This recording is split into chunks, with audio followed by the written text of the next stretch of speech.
These are Google's new Pixel Buds A series. That A stands for affordability. And like Google's A series Pixel phones, they may be next gen, but they're not exactly an upgrade, but they only cost $99, which is a big price cut. So let's jump right in the review and see whether they really are a bargain or not.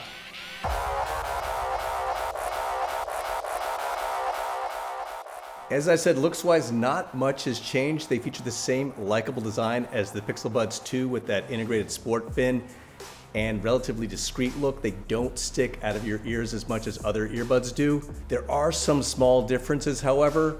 For starters, they are a little bit lighter than the Pixel Buds 2. Google says about 20% lighter across the earbuds and the case. And along with clearly white, they now come in this new dark olive color, and they incorporate slightly different materials and aren't two-tone.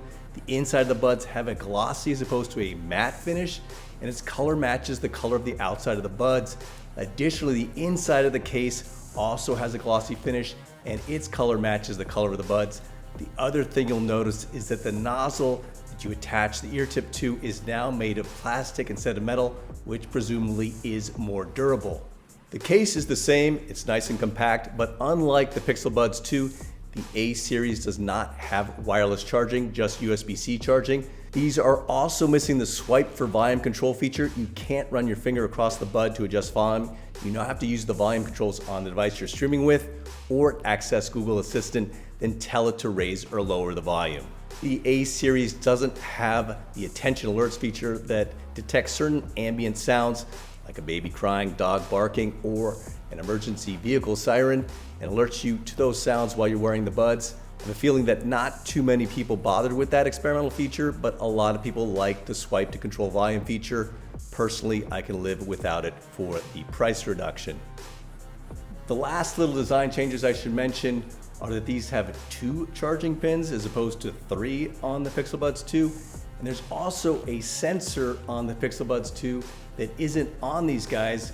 When I saw that, I was a little bit worried about the ear detection feature, where if you pull an earbud out of your ear while you're listening to music, it'll auto pause your music and then resume it when you put it back in. Well, that feature is still here. When I asked Google about it, they said they were able to optimize ear detection with just 1 IR sensor.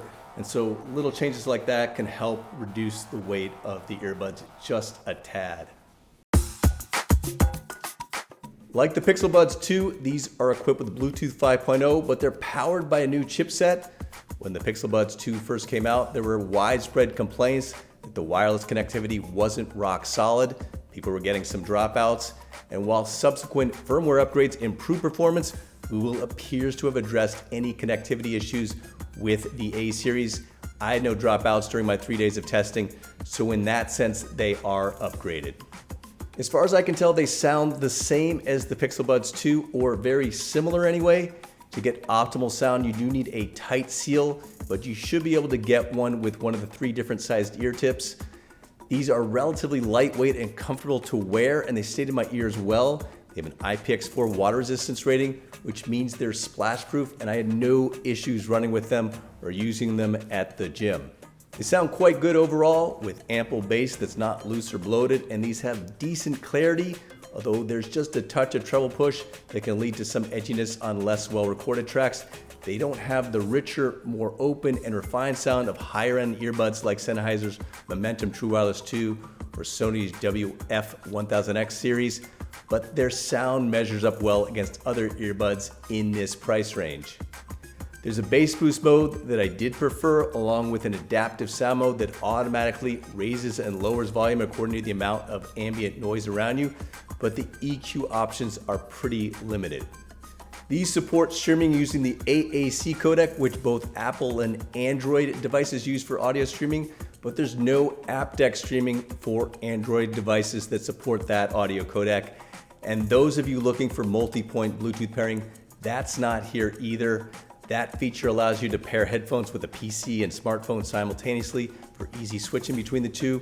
That does come in handy, say, when you're working from home, but you can pair these with multiple devices, just not 2 at the same time.